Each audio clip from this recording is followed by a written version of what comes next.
السلام عليكم ورحمة الله وبركاته. معكم مستر محمود فؤاد مدرس الجغرافيا والتاريخ للثانوية العامة أبطال تانية إعدادي. إن شاء الله نكون معاكم على المنصة ومراجعة شهر إبريل. تعالوا وحش كده نتكلم على مراجعة شهر إبريل اللي عندنا، وهي واحد عندنا الوحدة الثالثة إن شاء الله. واحد بنتكلم على درس الزراعة في آسيا وأوروبا، ثم بعد كده بنتكلم على درس الصناعة برضو في آسيا وأوروبا، ثم بعد كده بنرجع ونتكلم على درس السياحة برضو في آسيا وأوروبا، ثم بعد كده بنختم عندي في المنظمات الإقليمية اللي موجودة في قارة آسيا وكمان في قارة أوروبا. هنعمل مراجعة سريعة إن شاء الله على الأربع دروس، ثم بعد كده هنحل في نهاية الفيديو أسئلة. فركز معايا يا وحش، لمم لك أهم النقط اللي موجودة عندك في الوحدة الثالثة واللي إن شاء الله هتلاقيها معاك في مراجعة الشهر. في البداية كده بنتكلم يا مستر على أول حاجة، وهو الدرس الأول النشاط الزراعي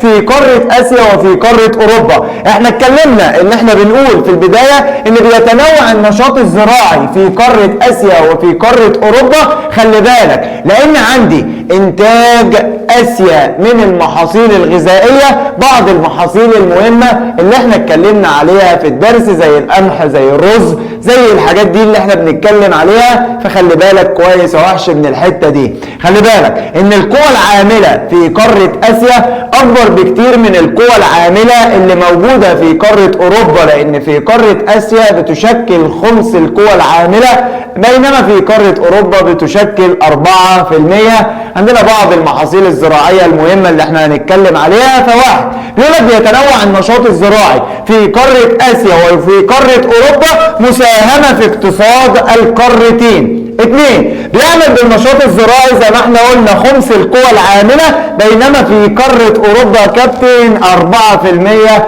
فقط. تأتي قارة آسيا في المرتبة الايه يا وحش؟ الله ينور عليك يا اللي بتقول في المرتبة الأولى في حيث مساحة الأراضي الزراعية، بينما قارة أوروبا عندك بتأتي في المرتبة رقم كام؟ رقم 2. بعض المحاصيل المهمة اللي موجودة عندي في قارة آسيا وفي قارة أوروبا، بعض المنبهات يا كابتن زي واحد الحاجات اللي أنا بشربها وبفوق، واحد زي الشاي، 2 زي البن، 3 زي الكاكاو، وبتعتبر محاصيل نقدية مدارية بتزرع في قارة آسيا، ولا خلي بالك من الحتة دي تزرع في قارة أوروبا. يعني الشاي يعني البن يعني الكاكاو موجودين عندك في قارة آسيا بس مش موجودين في قارة أوروبا. تعالى نتكلم بعد كده على أهم المحاصيل ذات الأهمية الخاصة زي المطاط الطبيعي. طب بص، هو المطاط الطبيعي ده موجود فين؟ قال لك موجود في قارة آسيا، وخلي بالك ولا يزرع في قارة أوروبا. يبقى لما يجي يقول لك ينتج المطاط الطبيعي في قارة نقط، يبقى في قارة ايه؟ آسيا، بينما لا ينتج في قارة يا كابتن أوروبا لعدم توافر المناخ لزراعته. وده لو سأل سؤال بما تفسر عدم انتاج المطاط الطبيعي في قارة أوروبا لعدم توافر يا كابتن الظروف المناخية. عندي بعض المحاصيل الزيتية اللي احنا اتكلمنا عليها زي الزيتون، وده بيزرع في قارة آسيا وفي قارة أوروبا، وزي نخيل الزيت وده بيزرع في قارة آسيا. بيقول لك بتعد قارة آسيا من حيث تدهور التربة آسيا الأولى عالميا في تدهور التربة الزراعية، بينما قارة أوروبا بتأتي في المرتبة رقم 6. 2 بنتكلم في الدرس على حاجة اسمها الرعي والثروة الحيوانية، وتبلغ مساحة الأراضي عندي نحو ضعف مساحة الأراضي الزراعية اللي موجودة عندي في قارة آسيا. 2 بتمتلك قارة آسيا نحو تلت مساحة المراعي في العالم، بذلك تأتي في المرتبة رقم كام يا كابتن؟ رقم 1. بتحتل بقى قارة أوروبا المرتبة رقم كام من المراعي الطبيعية؟ وهي المرتبة رقم 6. ثم بعد كده يوجد بقارة آسيا وقارة أوروبا أعداد كبيرة ومتنوعة من الثروة الحيوانية. ثم بعد كده بنتكلم على الثروة السمكية. يبقى احنا كده في الدرس بنتكلم على الزراعة، على الثروة السمكية، على المراعي الطبيعية أو الرعي والثروة الحيوانية.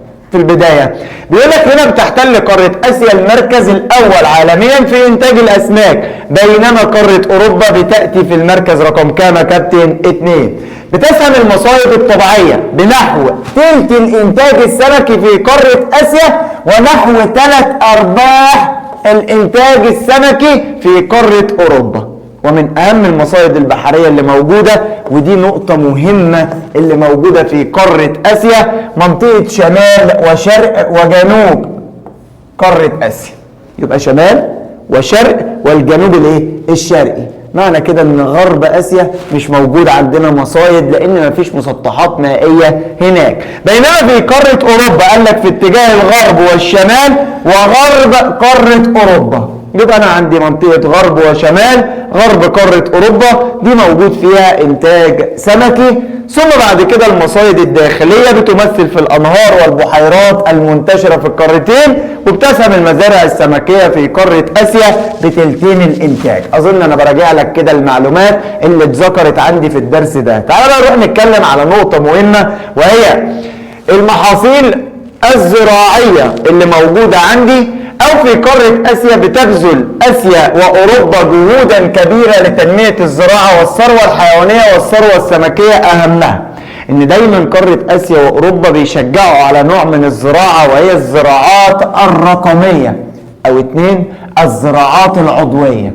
يبقى لو قال لك اذكر اهم مجهودات قارة اسيا وقارة اوروبا في تنمية الثروة الحيوانية او السمكية او الزراعة، 1 الاهتمام في الزراعة عندي بالمحاصيل الرقمية او الزراعة الرقمية والزراعة العضوية، استخدام اصناف جديدة ومحاصيل زراعية جديدة مقاومة للجفاف والملوحة. ثم بعد كده تحسين السلالات الحيوانية وتطوير الرعاية البيطرية. يبقى أنا هنا بهتم بالإيه يا كابتن؟ بالثروة الحيوانية، بينما النقطة دي عندي بهتم بالزراعة، والنقطة دي برضو بهتم بالزراعة. ثم بعد كده دعم الري، يبقى بهتم بالثروة الحيوانية والرعي المستخدم في التنوع البيولوجي ومساعدة الرعاة في اتخاذ القرارات. ثم بعد كده في الثروة السمكية دعم صغار الصيادين ودعم الاستزراع السمكي المستدام ومكافحة الأمراض وتأثير المناخ عليها. طيب عندي بعض بقى المحاصيل الزراعية اللي هنتكلم عليها أو أنماط الزراعة. بص يا كابتن، اتكلمنا على زراعات سميتها الزراعات المختلطة، واتكلمنا على زراعات سميتها الزراعات الرقمية. طب ايه الفرق بين الزراعات المختلطة والزراعات الرقمية؟ بص يا عم، الزراعات المختلطة دي هقول ميكس ما بين 2 بدمجهم مع بعض، اكن كده شامبو وبلسم 2 في 1. والله زي ما بقول لك كده بعمل حاجتين في واحد.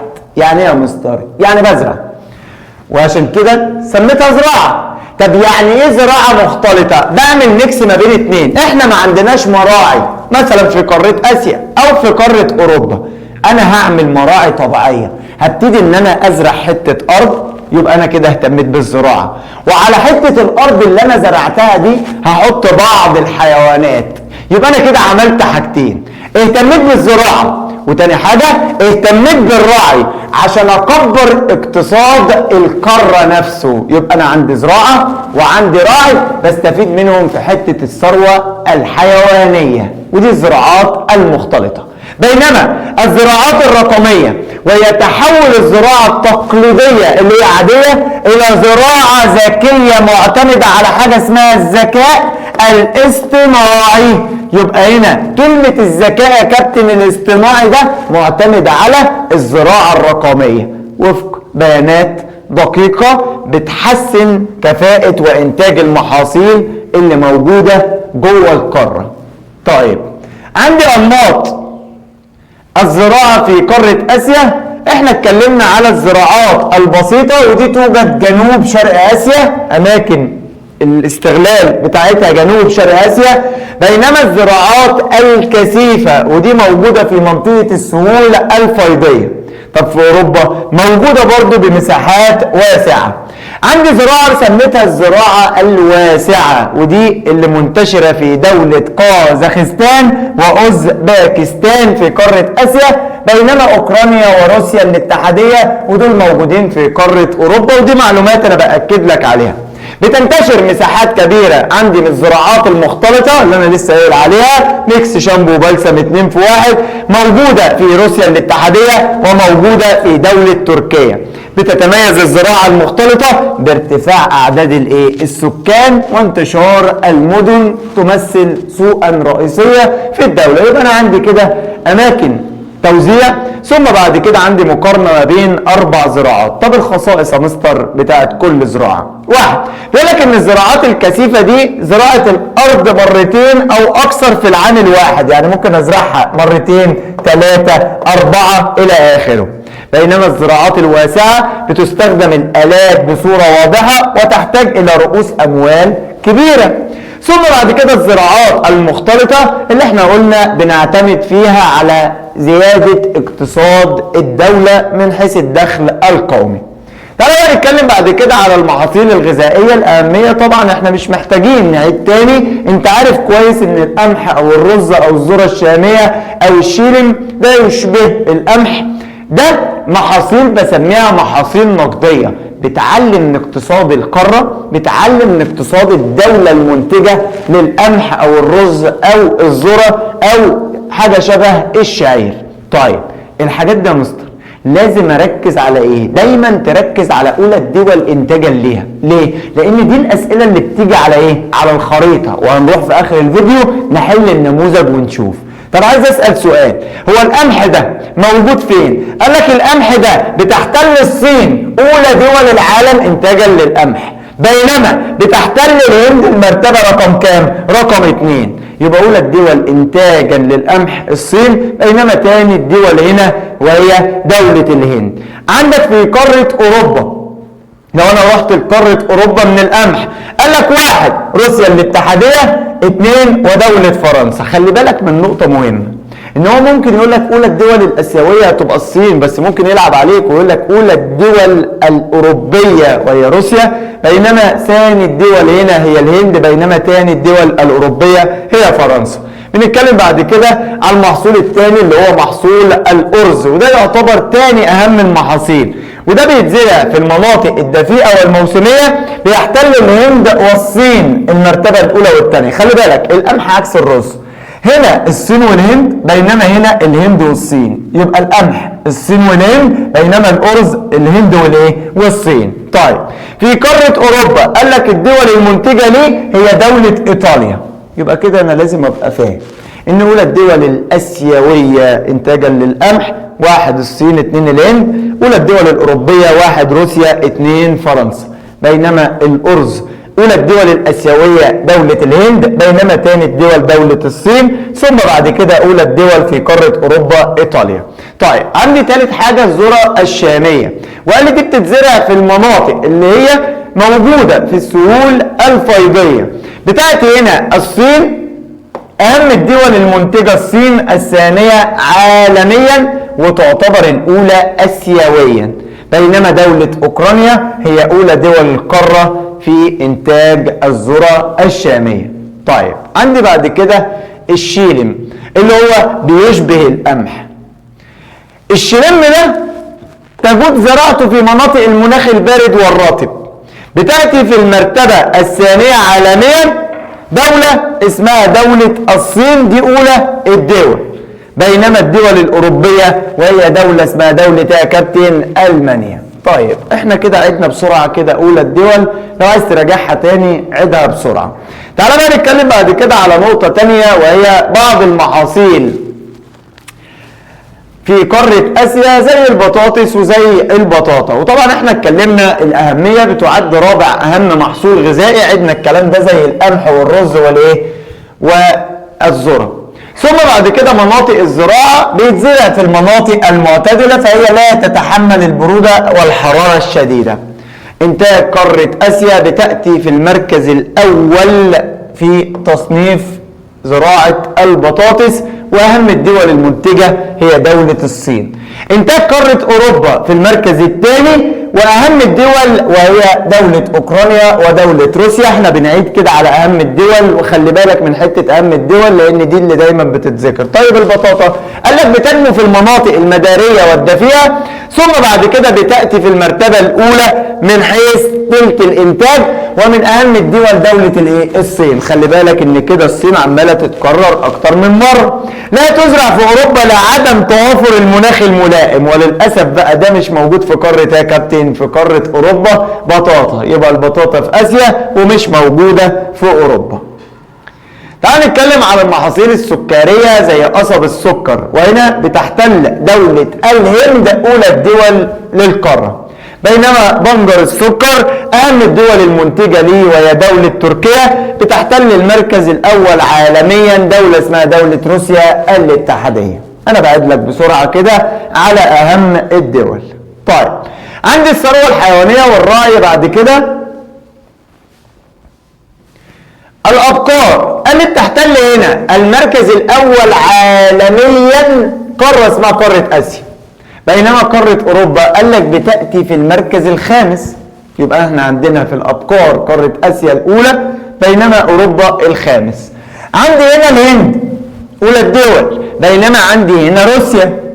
الجاموس قال لي هنا بتعتبر 98% من أعداد الجاموس أولى الدول الهند، يبقى الهند اتذكرت أبقار وجاموس.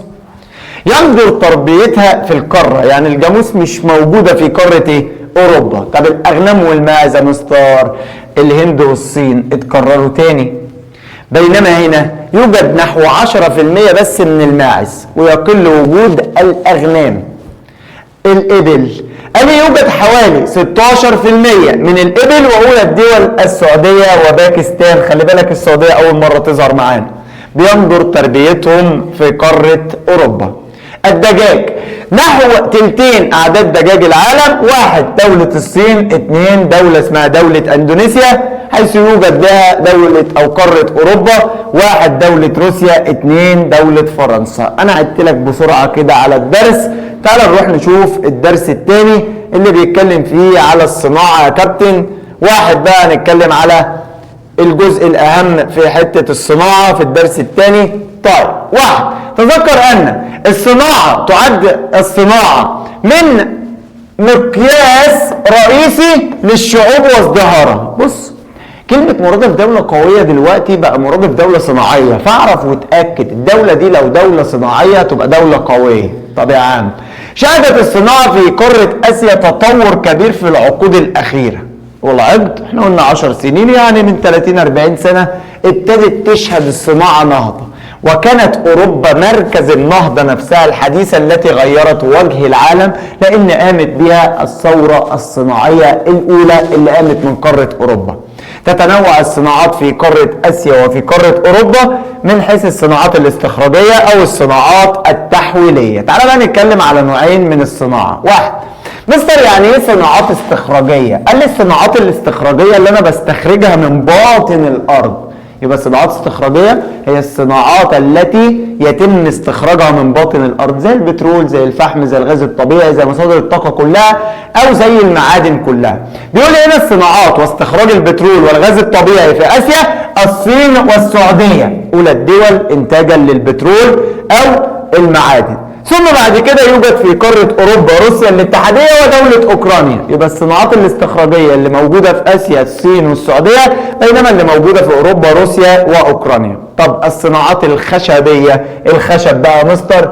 2 1 توجد في قارة آسيا الصين وماليزيا، بينما في قارة ألمانيا أو في قارة أوروبا معلش ألمانيا والسويد. طيب صناعة عصر الزيتون اللي بتحتل قارة آسيا الأولى عالميا، وأهم الدول المنتجة ليه أندونيسيا، ماليزيا، الصين، بينما قارة أوروبا بتحتل المرتبة رقم 2 زي دولة روسيا الاتحادية أو دولة أوكرانيا أو دولة أسبانيا. طبعا دي بعض الصناعات الخفيفة، ومن أمثلة بتاعتها زي صناعة الغزل والنسيج، زي صناعة الملابس، زي صناعة السجاد، زي صناعة الجلود. طب في صناعات بسميها تحويلية بس بتعتبر ثقيلة، زي الصناعات الكيماوية أو البتروكيماويات أو المطاط أو الصناعات المعدنية. طيب قال لي بتوجد عديد من الدول الآسيوية المنتجة للصناعات التحويلية زي الصين وزي اليابان أو قارة أوروبا ألمانيا ودولة فرنسا. نروح بعد كده للأقاليم الصناعية اللي موجودة عندي. واحد، المناطق الصناعية في الصين، دي اللي بتكلم عليها في النقطة الأولى. زي المناطق الصناعية الأولى في دولة الصين، وتعد الصين أكبر قوة صناعية في العالم ويوجد بها أكثر من حوالي 2000 تجمع صناعي. طيب 2، المناطق الصناعية في اليابان، واليابان بتحتل اليابان المركز الثالث عالميا، يبقى الأول عالميا في الصناعة الصين بينما الثالث عالميا دولة اليابان. ثم الصناعات في دولة كوريا الجنوبية، وبتحتل كوريا الجنوبية المركز الخامس في الصناعة. ثم بعد كده ملاحظات خفيفة. على الرغم من التطور الصناعي في أجزاء عديدة من العالم، إلا أن أوروبا ما زالت قوة صناعية كبرى وتنتشر بها عديد من الصناعات بين دولها في فرنسا، في ألمانيا، في إيطاليا، في النمسا، في السويد. كل الدول الأوروبية وهي دول الاتحاد الأوروبي دول صناعية قوية لحد النهاردة. طيب الأقاليم الصناعية الرئيسية في قارة آسيا وأوروبا، عندي إقليم شرق أوروبا الصناعي وإقليم غرب ووسط أوروبا الصناعي. المراكز الصناعية منطقة مهمة اسمها منطقة القوقاز في روسيا الاتحادية أو منطقة جبال أورال. منطقة الصناعة في دولة أوكرانيا من الدول المهمة. ثم منطقة الرور ودي غرب ألمانيا. ثم منطقة حوض لندن في المملكة المتحدة أو بريطانيا. ثم منطقة اللورين شمال وشرق دولة يا كابتن دولة فرنسا. يبقى خلي بالك أنا هنا اتكلمت على نقط محددة واتكلمت على نقط مهمة من اللي موجود. طيب في حتة التجارة بيقول هنا في حتة التجارة يعد النشاط التجاري من أهم الأنشطة في اقتصاد عديد قارة آسيا أو قارة أوروبا. تجارة السلع زي الصادرات والواردات، تجارة الخدمات الدولية. تصنف الخدمات التجارية إلى 4 زي 1 تكاليف النقل أو السفر أو الخدمات المتعلقة بالسلع أو الخدمات التجارية الأخرى. تحتل قارة أوروبا المرتبة الأولى عالميا في تجارة الخدمات بينما آسيا تليها على طول. تأتي دولة الصين في المرتبة الأولى آسيويا بينما في التجارة الدولية للسلع وتجارة الخدمات. عندي دولة ألمانيا بتأتي في المرتبة الأولى في قارة أوروبا والثالثة عالميا. تعالى بقى نتكلم بعد كده على الثورات الصناعية اللي اتذكرت زي الثورة الصناعية أو الإقليم الصناعي. يبقى احنا كده عندنا الثورة الصناعية أو الإقليم الصناعي. خلي بالك من التعريفين عشان الاتنين شبه بعض. طيب عندي هنا الثورة الصناعية الأولى والثانية والثالثة والرابعة والخامسة. يبقى أنا عندي 5 ثورات صناعية لازم أبقى فاهم. الثورة الصناعية الأولى قال لي بدايتها نهاية القرن 18 من 1750 وده المحرك البخاري، اعتمد على المحرك البخاري. الثورة الصناعية الثانية بداية القرن 20 من سنة 1900 ودي الطاقة الكهربائية. الثورة الصناعية الثالثة السبعينيات من القرن 20 من 1970 ودي اعتمدت على الإلكترونيات وشبكات الإنترنت. ثم الثورة الصناعية الرابعة بداية القرن 21 بعد سنة 2000 ودي تكنولوجيا المعلومات والذكاء الاصطناعي. ثم بعد كده الثورة الصناعية اللي موجودة من عام 2017 وده بيعتمد طبعا على التكنولوجيا بشكلها المتطور. احنا كده اتكلمنا على النقط المهمة اللي موجودة في الدرس. نروح نشوف بقى الدرس اللي بعد كده وهي درس السياحة. تالت درس بيتكلم عندنا في المنهج هنا وهو السياحة يا كابتن. طب عايز اسأل سؤال، الدرس التالت ده من الدروس اللي تعتبر مهمة برضو في مراجعة الشهر. 1، تعد قارة آسيا وقارة أوروبا من أبرز المقاصد السياحية في العالم طبقا لتنوع طبعا النبات الطبيعي. طب عايز اسأل سؤال، هو ايه المقومات اللي ممكن تقوم لي نشاط سياحي؟ قال لك ممكن تكون مقومات طبيعيه او ممكن تكون مقومات بشريه. خلي بالك عشان اللي انا بقوله ده مهم، اكيد الكلام ده انا براجع لك عليه على طول. واحد، المقومات الطبيعيه زي ايه؟ قال لي زي الموقع الجغرافي، موقع الدوله او القاره الجغرافي يديها منطقه جذب للسياحه. اثنين، مظاهر السطح والمناطق الخلابه زي المناطق الساحليه او الجبليه. المناخ برضو بيساعد على حته السياحه. ثم بعد كده الحياه النباتيه والحياه الحيوانيه. طيب، من المقومات البشريه المواقع التاريخيه والاثريه، لو انت رايح تزور مثلا حاجه اثريه هناك. ثم بعد كده التنوع الاجتماعي والتنوع الثقافي، او شبكات البنيه التحتيه، او تسهيلات الضيافه والاقامه. كل ده بيفرق. طب عايز اسال سؤال يا مستر، معظم قاره اسيا وقاره اوروبا في اعداد سائحين كتيره بتروح ليهم، ده بيساعد على ايه؟ لان هم عندهم تنوع في انماط السياحه. عندنا مناطق قديمه في قاره اسيا وفي قاره اوروبا تعتبر من اهم مناطق الجذب السياحي.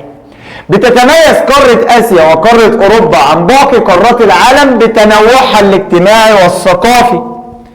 ثم بعد كده تحرص عديد من قاره اسيا واوروبا على اقامه المهرجانات زي مهرجان سابورو للتلج، اللي هو موجود فين يا كابتن؟ الله ينور عليك يا اللي بتذاكر، في اليابان. بتتميز قارة أوروبا بتسهيلات الضيافة والإقامة، حيث نجد عديد من السلالات الفندقية أو السلاسل الفندقية اللي موجودة في القارة. نتكلم بعد كده على نقطة مهمة، وهي المواقع الأثرية اللي موجودة في قارة أوروبا وفي قارة آسيا، ودي اللي موجودة معاك في المناطق والمشكلات اللي بتقابلنا. ودي سؤال مهم برضو من الأسئلة المهمة. زي واحد، أهم المشكلات اللي بتواجه السياحة في قارة آسيا: واحد، ضعف شبكات البنية التحتية، صعوبة الحصول على تأشيرات، ارتفاع تكاليف النقل، وضعف الحملات التسويقية، ووجود بعض المشاكل السياسية. بينما في قارة أوروبا عندي واحد، الازدحام الشديد في بعض المدن زي روما، زي باريس، زي برشلونة، ارتفاع معدلات الانبعاثات الكربونية بسبب كثرة رحلات السفر، عدم الاستقرار السياسي في بعض الدول زي الحرب الروسية الأوكرانية. طيب، الجهود بقى اللي احنا بنبذلها عشان نبتدي ان احنا يا مستر نعلي السياحة: واحد، التوجه للسياحة المستدامة، اللي هو نعمل حاجة اسمها انخفاض انبعاثات الكربون. تشجيع السياحة البيئية، ودي ممارسات صارمة مع الحفاظ مع البيئة. تحديث وتطوير البنية التحتية. اطلاق نظام تأشيرات الكترونية، مش احنا قلنا من شوية صعوبة الحصول على تأشيرة؟ لا، عايزين الكتروني على طول. ثم بعد كده السعي لتطبيق التأشيرات الموحدة بين جميع دول القارة. طيب، يبقى احنا كده اتكلمنا على السياحة. نروح بقى نتكلم على آخر درس موجود في مراجعة شهر إبريل، وهو المنظمات الإقليمية. تعالى كده نتكلم عن المنظمات الإقليمية بسرعة. واحد، تذكر ان المنظمات الإقليمية والاتحادات في قارة آسيا وهما: واحد، مجلس التعاون لدول الخليج العربي، ده تم إنشاؤه في قارة آسيا عام 1981.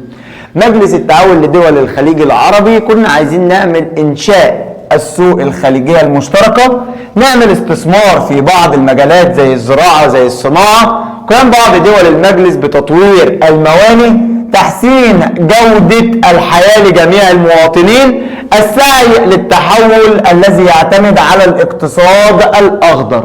يبقى احنا في قارة آسيا عملنا مجلس التعاون لدول الخليج العربي.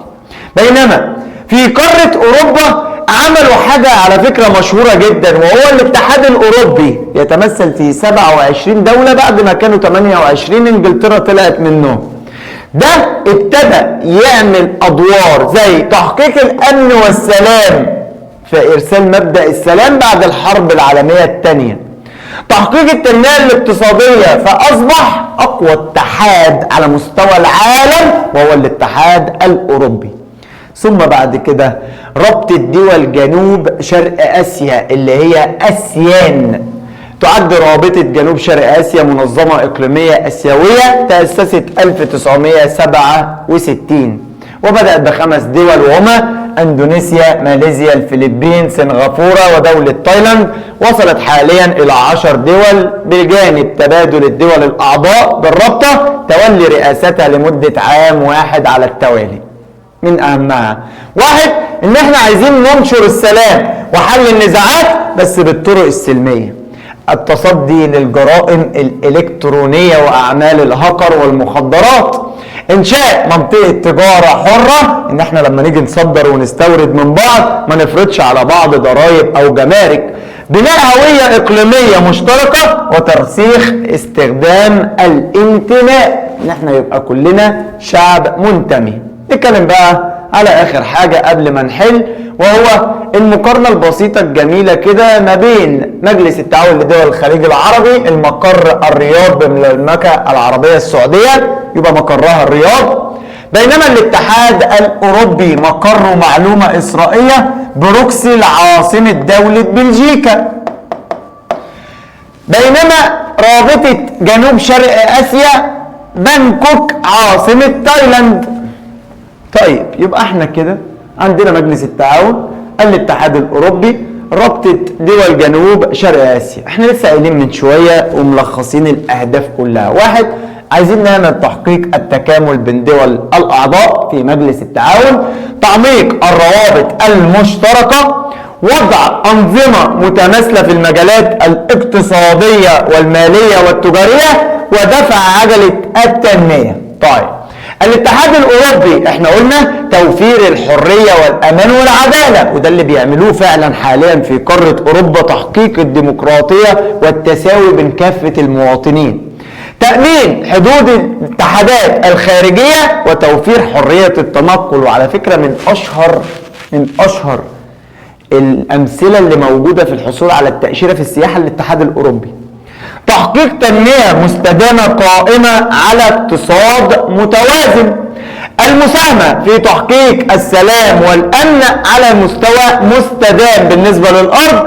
القضاء على الفقر وحماية الإنسان والاحترام المتبادل بين الشعوب.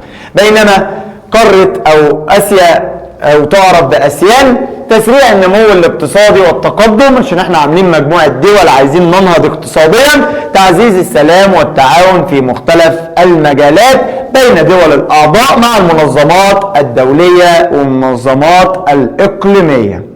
تعالى بقى نروح يا وحش كده نبتدي ونشوف الحل بيقول ايه. تعالى بقى يا وحش كده نشوف الأسئلة بتقول ايه، وده نموذج قدامنا لامتحان الشهر وممكن يجي لك بعض الأسئلة منه، فخلي بالك كويس. تعالى نشوف السؤال الأول. بيقول اكتب مدلول الأرقام الموضحة على الخريطة. طيب السؤال الأول بيقول من أكثر الدول الأوروبية، وخلي بالك هو ذكر الدول الأوروبية إنتاجا للبطاطس. احنا لسه قايلين من شوية لو قال الدول الآسيوية هتبقى الصين، بينما هنا عايز الدول اللي هي كابتن الأوروبية. مدلول العبارة رقم 1 على الخريطة وهي دولة اسمها دولة روسيا. الله ينور عليك، يبقى أنت كده صاحي وحافظ أولى الدول. 2، أولى الدول في العالم في إنتاج القمح. مدلول العبارة رايح لدولة اسمها دولة مين؟ الله ينور عليك، اللي موجودة في آسيا وهي دولة الصين. يبقى كده أولى أو أكثر الدول الأوروبية إنتاجا للبطاطس روسيا، بينما أولى الدول إنتاجا للقمح دولة اسمها دولة الصين. طيب 3، بيقول لك أولى الدول قارة آسيا في إنتاج قصب السكر. 3 مشاور على دولة مميزة اسمها دولة الهند. الله ينور عليك. 4، دولة بها مقر منظمة مجلس التعاون لدول الخليج العربي. احنا لسه قايلين من شوية ان مقرها الرياض عاصمة دولة، الله ينور عليك، اللي بتقول دولة اسمها دولة السعودية. يبقى احنا كده اتكلمنا على أول 4 نقط. أكثر الدول الأوروبية إنتاجا للبطاطس روسيا، بينما أولى الدول إنتاجا للقمح دولة الصين. أولى دول قارات آسيا في إنتاج قصب السكر وهي دولة الهند، دولة بها مقر منظمة مجلس التعاون لدول الخليج العربي وهي دولة السعودية. نروح نشوف السؤال الثاني. أكمل العبارات الآتية. بص يا عم. 1. انطلقت الثورة الصناعية الرابعة. احنا لسه قايلين من شوية ان احنا عندنا 5 ثورات صناعية. الثورة الصناعية الأولى، الثورة الصناعية الثانية، الثورة الصناعية الثالثة، الثورة الصناعية الرابعة، ثم الثورة الصناعية الخامسة اللي احنا بنعيشها الآن. طب الثورة الصناعية الرابعة في القرن ال21 اعتمادا على، احنا قلنا أجهزة الحاسوب، التكنولوجيا والذكاء، الله ينور عليك، اسمه الذكاء الاصطناعي.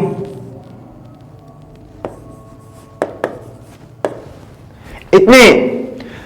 تعتبر قارة آسيا أكبر، أو تعتبر معلش دولة الصين أكبر دول قارة آسيا في إنتاج عدة محاصيل زراعية منها. هات أي محصولين أولى الدول إنتاجها الصين، زي القمح سألنا من شوية، زي البطاطس، زي البطاطا. يبقى أنا هنا ممكن أكتب البطاطس وممكن البطاطا.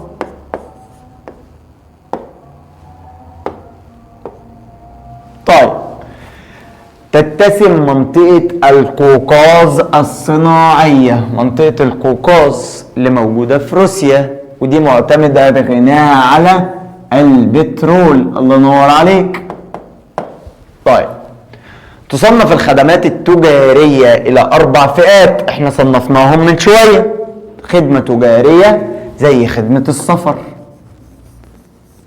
زي خدمة الاتصالات أو خدمات الاتصالات.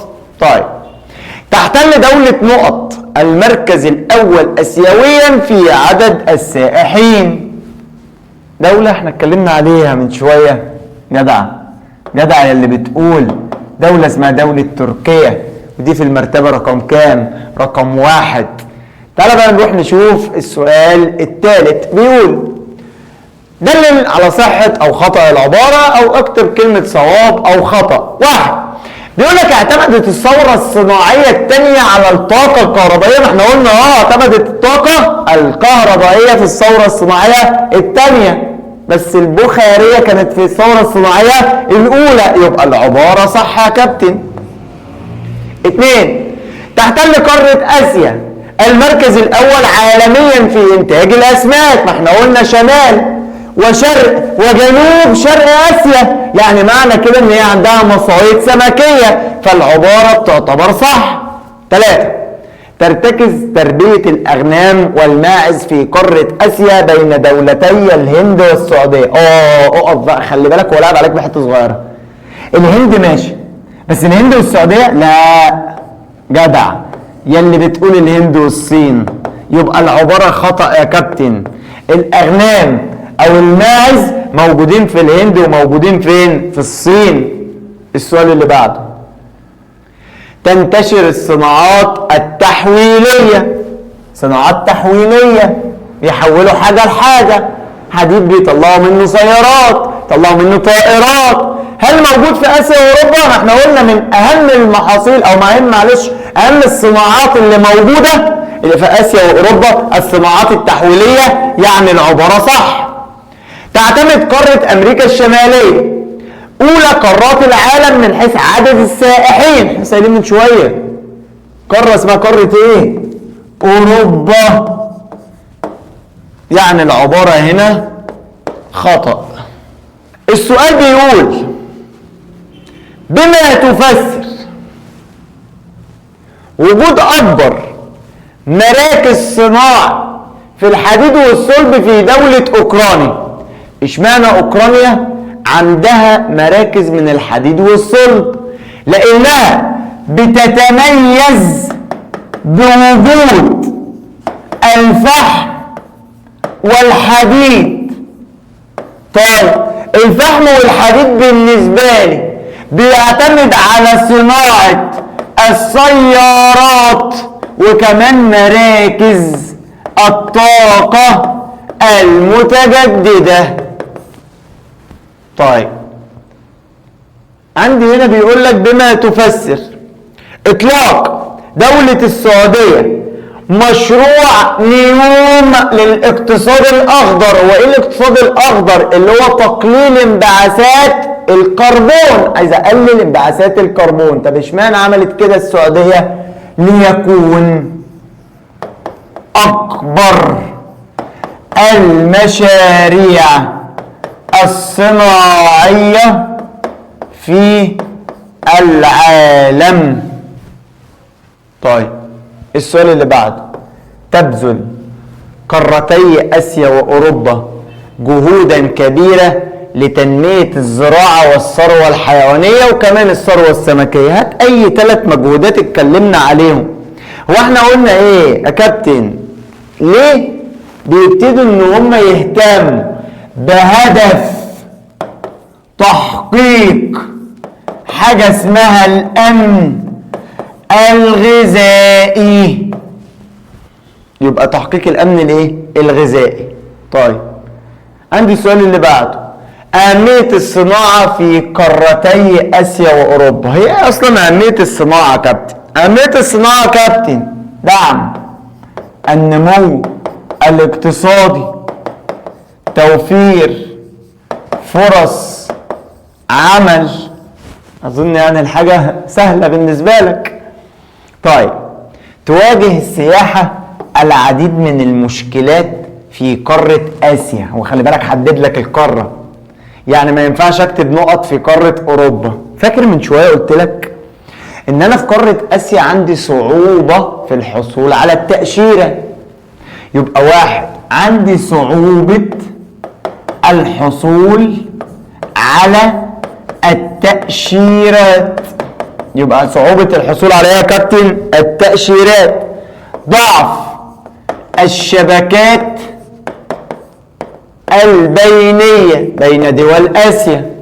يبقى احنا كده عندنا تواجه العديد في قارة آسيا عدة مشكلات زي صعوبة الحصول على التأشيرة وضعف الشبكات البينية ما بين الدول. طيب عندي السؤال اللي بعده، ما النتائج المترتبة على وجود الفحم والحديد والبترول في منطقة حوض لندن الصناعية؟ طيب لو أنا عندي فحم وبترول وحديد في منطقة لندن الصناعية، فمعنى كده عندي قيام عدة صناعات مثل السيارات والطائرات. يبقى أنا هنا أقوم صناعات زي صناعة السيارات أو صناعة الطائرات. طيب اهتمام قارة آسيا وقارة أوروبا بالتوجه نحو السياحة المستدامة. طب يا مستر السياحة المستدامة اللي أنا لسه قايلها من شوية اللي هي إيه؟ تقليل انبعاثات. الله ينور عليك. يبقى تقليل معدلات إشاعات انبعاثات الكربون. يبقى أنا كده بهتم بالسياحة الايه؟ المستدامة. طيب عندي السؤال اللي بعده. السؤال بيقول ما العلاقة بين الاستعمار والثورة الصناعية؟ ما هي قارة آسيا كان فيها استعمار، فطالما في استعمار في حتة اعرف ان القارة دي استحالة تقوم ثورة صناعية.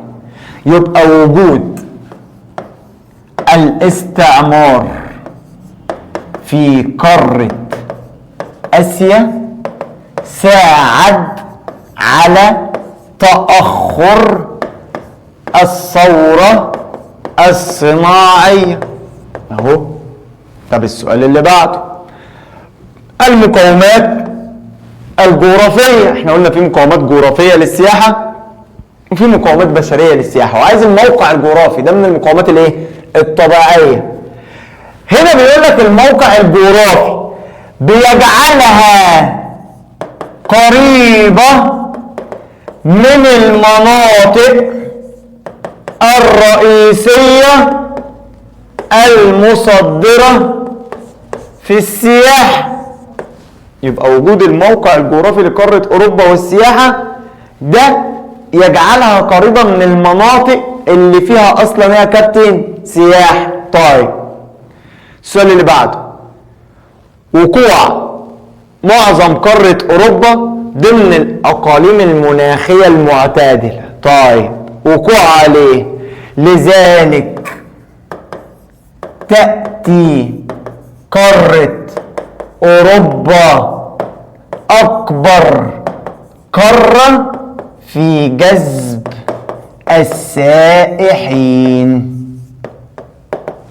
طيب السؤال اللي بعده، تبذل قارة آسيا وأوروبا جهودا كبيرة لتنمية الزراعة والثروة الحيوانية والثروة السمكية. احنا لسه قايلين الجهود من شوية، هات أسهل اتنين، أسهل اتنين. تشجيع الزراعات الرقمية. طيب ادي نقطة ايه، تشجيع الزراعات الايه الرقمية، وكمان الايه العضوية. طيب تحسين السلالات. طيب ادي نقطة، استخدام التكنولوجيا الحيوية. طيب اسهل ايه مجهودات. طيب السؤال اللي بعده، تهتم دولة ألمانيا بالتنمية الصناعية. اشمعنى دولة ألمانيا بتهتم بالتنمية الصناعية؟ قال لي لأنها تهتم بحاجة اسمها بالاقتصاد الأخضر. يعني ايه يا مستر الاقتصاد الأخضر؟ اللي هو تقليل انبعاثات الكربون. السؤال اللي بعده، قارن بين الزراعة الواسعة والزراعات المختلطة. أظن دي سهلة. ايه الزراعات الواسعة؟ هي الزراعة المعتمدة على الآلات، بينما الزراعات المختلطة هي زراعة معتمدة على الرعي والثروة الحيوانية للوصول لأعلى اقتصاد في العالم. قلت لك من شوية ميكس شامبو وبلسم 2 في 1، بزرع وفي نفس الوقت بعمل ثروة ايه حيوانية. يا رب كده اكون قدرت لمت لك ال4 دروس بنموذج حل من الأسئلة المهمة، لعل وعسى تقابل منهم في امتحان الشهر. اشوفكم على خير يا ابطال ان شاء الله في المراجعة النهائية. محضر لك فيديوهات قوية جدا على المنصة. اوعى تنسى، الا ابو انا مش في حياته فالسهل كله فاته. سلام.